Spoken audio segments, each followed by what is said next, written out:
14 फरवरी, एक ऐसी तारीख जिसे दुनिया का एक बड़ा हिस्सा वैलेंटाइन डे के नाम से जानता है। प्यार, गुलाब, तोहफे, मुस्कान और साथ जीने मरने की कस्में। लेकिन भारत में यही तारीख एक और नाम से भी जानी जाती है। एक ऐसा नाम जो सुनते ही दिल भारी कर देता है। सवाल यह नहीं है कि 14 फरवरी को वैलेंटाइन डे क्यों मनाया जाता है। सवाल यह है कि क्या हम 14 फरवरी को सिर्फ प्यार की तारीख मान सकते हैं, या फिर यह तारीख हमें कुछ और याद दिलाने आई है। आज हम किसी को दोष देने या नफरत फैलाने के लिए नहीं बैठे हैं। आज हम सिर्फ एक सवाल लेकर आए हैं। 14 फरवरी, वैलेंटाइन डे या पुलवामा? इस सवाल में ही एक गहरी खामोशी छुपी है। एक तरफ रंगीन दिल, दूसरी तरफ गम से भरी आंखें। एक तरफ जश्न, दूसरी तरफ बलिदान की याद। 14 फरवरी 2019 की दोपहर भारत के लिए एक सामान्य दिन नहीं थी।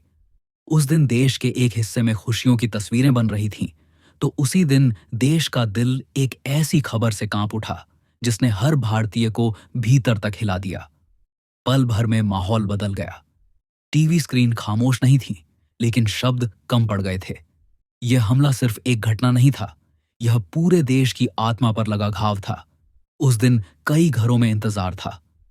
आज आ जाएंगे, फोन आएगा, छुट्टी में मिलेंगे। लेकिन कुछ इंतजार हमेशा के लिए अधूरे रह गए। किसी ने अपना बेटा खोया, किसी ने अपना पति, किसी ने अपना भाई, और देश ने अपने सपूत। यहां एक पल के लिए रुककर सोचिए, क्या उस दिन किसी मां के लिए वैलेंटाइन डे मायने रखता था? क्या उस दिन किसी पत्नी के लिए गुलाब की कीमत कुछ थी? क्या उस दिन किसी बच्चे को चॉकलेट चाहिए थी? यही से कहानी बदलती है। 14 फरवरी 2019 को जम्मू कश्मीर के पुलवामा जिले में हुआ था, और यह भारत के हालिया इतिहास की सबसे दुखद और झकझोर देने वाली घटनाओं में गिना जाता है।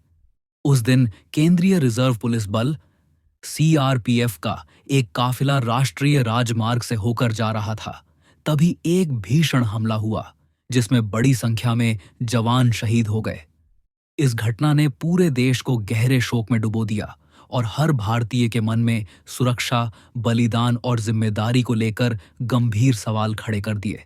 यह हमला केवल एक सुरक्षा घटना नहीं था, बल्कि इसके पीछे एक व्यापक संदर्भ था।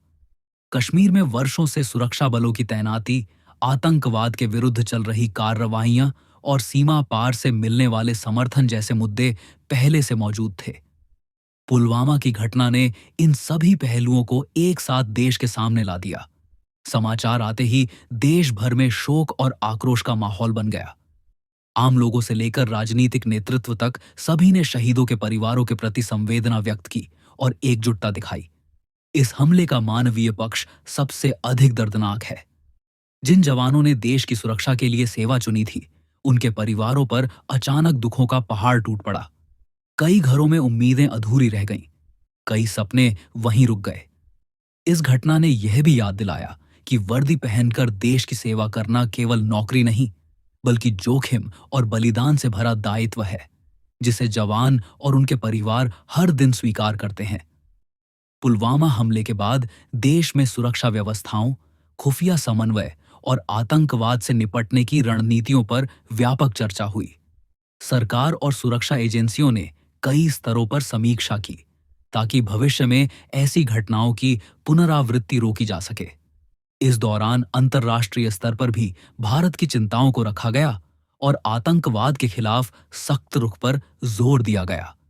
यह घटना भारत की सुरक्षा नीति में एक महत्वपूर्ण मोड़ के रूप में देखी गई। सामाजिक स्तर पर पुलवामा ने लोगों को एकजुट किया। धर्म, भाषा और क्षेत्र से ऊपर उठकर देश ने शहीदों को श्रद्धांजलि दी। यह भी देखा गया कि कैसे अफवाहों और भावनात्मक प्रतिक्रियाओं से बचते हुए संयम बनाए रखना जरूरी है, ताकि एकजुटता और शांति बनी रहे। पुलवामा हमें यह सिखाता है कि दुख के समय विवेक, संवेदनशीलता और जिम्मेदारी सबसे महत्वपूर्ण होती है।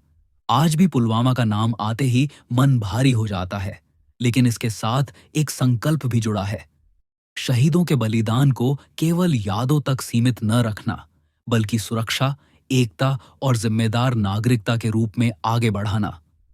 पुलवामा हमें यह याद दिलाता है कि देश की सुरक्षा केवल सीमाओं पर खड़े जवानों की जिम्मेदारी नहीं, बल्कि समाज के हर सदस्य की साझा जिम्मेदारी है। सचेत रहने की, संयम रखने की और एक दूसरे के साथ खड़े रहने की। सवाल यह है कि RDX कहां से आया? यह वीडियो किसी प्रकार की नफरत या उत्तेजना फैलाने के उद्देश्य से नहीं बनाया गया है। इसका उद्देश्य केवल जानकारी देना, शहीदों को सम्मान पूर्वक याद करना है